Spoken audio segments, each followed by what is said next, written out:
Assalamualaikum warahmatullahi wabarakatuh. Halo sobat milenial, gimana nih kabar kalian?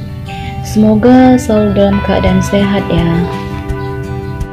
Udah berapa film nih yang kalian tonton selama pandemi? Atau udah sejauh mana nih sepedaannya? Tapi kalau buat yang produktif, udah apa aja tuh yang kalian lakuin? Hayo ngaku.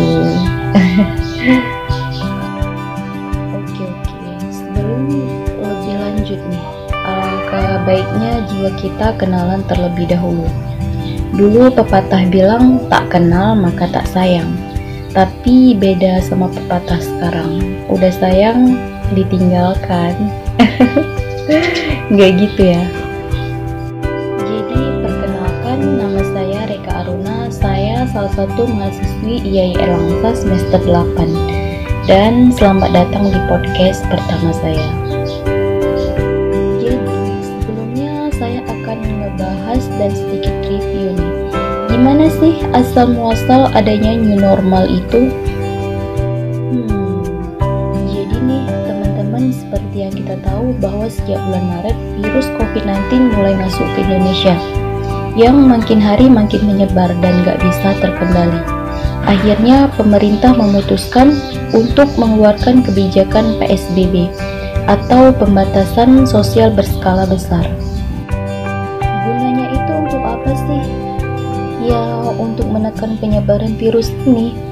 Aduh, ngomongin part tentang PSBB nih, benar-benar part yang paling miris sih buat saya. Karena pada saat itu perekonomian kita lagi di ujung tanduk. Ya, walaupun sekarang masih sih. Bayangin aja, semua kegiatan perekonomian masyarakat dipaksa untuk benar-benar berhenti. Mulai dari penutupan mal, pasar, sekolah, kampus, tempat ibadah, hingga tempat wisata sekalipun. Maka secara terpaksa beberapa pegawai harus melakukan work from home. Dan bahkan nih ya, kita sebagai generasi milenial pun terpaksa harus melakukan study from home. Tentunya hal ini nih yang memberikan dampak negatif bagi beberapa kalangan masyarakat. Terlebih buat mereka yang bekerja sebagai pegawai atau buruh, karena banyak dari mereka yang di PHK, agar perusahaan atau industri dapat menekan angka pengolahan selama masa pandemi. Nah, setelah beberapa bulan kemudian, tepatnya pada awal Juli, akhirnya pemerintah mengeluarkan kebijakan baru untuk memulihkan produk perekonomian Indonesia yang terpuruk saat ini. Dan istilah itu sekarang kita kenal sebagai new normal atau adaptasi kebiasaan baru. Pada masa new normal ini, beberapa aktivitas mulai diperbolehkan lagi untuk dibuka. Seperti pusat perbelanjaan mulai dibuka dan beberapa perusahaan atau pabrik mulai ikut dibuka pula.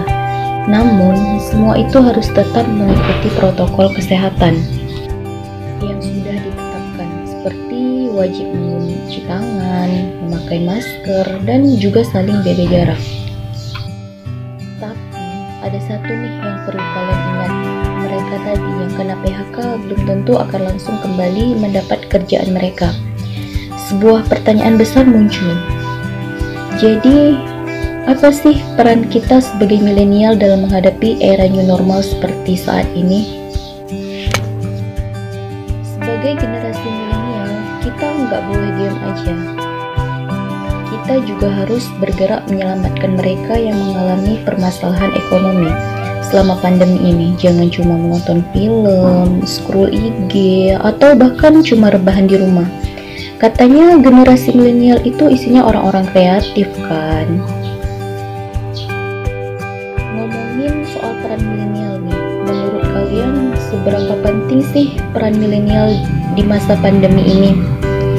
Kalau menurut saya sih ya, adanya COVID-19 yang harus memaksa semua orang buat menjadi media digital sebagai sarana berkomunikasi. Nah, dari sini nih peran milenial ini sangat dibutuhkan loh. Soalnya menurut riset 50% pengguna internet adalah para milenial. Nggak hanya itu, milenial ternyata menempati jumlah populasi terbesar di Indonesia. Wow, tentu saja peran milenial sangatlah berpengaruh dalam segala aspek di Indonesia. Nah, kalau bicara tentang aspek perekonomian, milenial ini sangat berdampak besar loh. Apalagi kalau kita bisa lihat di masa pandemi kayak gini. Banyak banget milenial yang terjun di pergerakan ekonomi kreatif.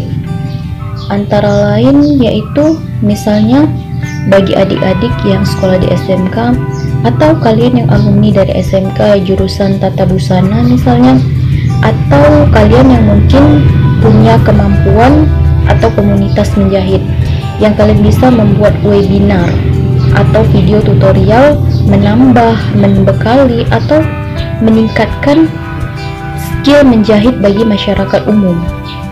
Kemudian kalian juga bisa memproduksi masker yang dapat menjadi ladang penghasilan baru bagi kalian dan masyarakat lainnya.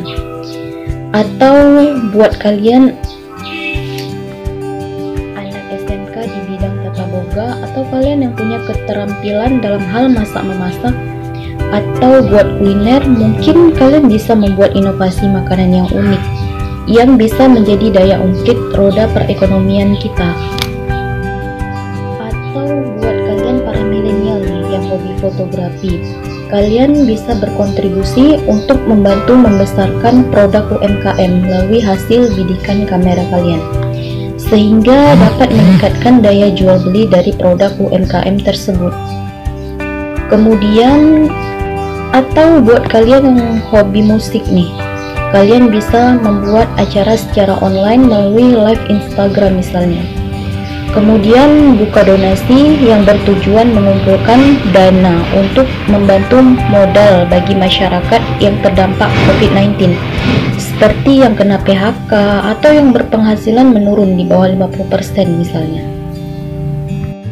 Nah, ini pasti semua kaum milenial paham betul ya tentang cara mengoperasikan atau mengembangkan website atau media online. Kalian bisa membantu UMKM untuk berkembang melalui media online, misalnya lewat Facebook, Instagram, atau media online lainnya. Bayangkan dengan kalian berkolaborasi menyatukan keahlian yang kalian punya, kalian bisa menjadi generasi perubahan, bukan hanya generasi rebahan ya. Ubah perspektif atau cara pandang kalian terhadap pandemi ini. Tetap berpikir positif dan mulai beradaptasi dengan situasi saat ini. Mulailah berinovasi untuk menemukan peluang, bertahan dan menjadi sukses dalam situasi pandemi seperti ini. Ayo, tunggu apa lagi?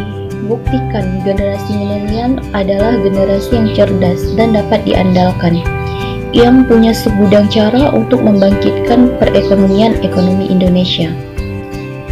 Ayo, milenial bisa. Nggak terasa ya teman-teman, kita udah masuk ke penghujung podcast hari ini. So, close statement dari saya podcast kali ini. Jadi, kita harus mampu mengalahkan keadaan, bukan malah menyalahkan keadaan. Oh iya, saya reminder ke kalian semua, kalau keluar jangan lupa pakai masker ya. Rajin cuci tangan juga. Masa jaga kesehatan saja tidak bisa, apalagi jaga hati. Oke, terima kasih untuk teman-teman yang sudah setia mendengarkan podcast kali ini. Wassalamualaikum warahmatullahi wabarakatuh. See you in the next my podcast.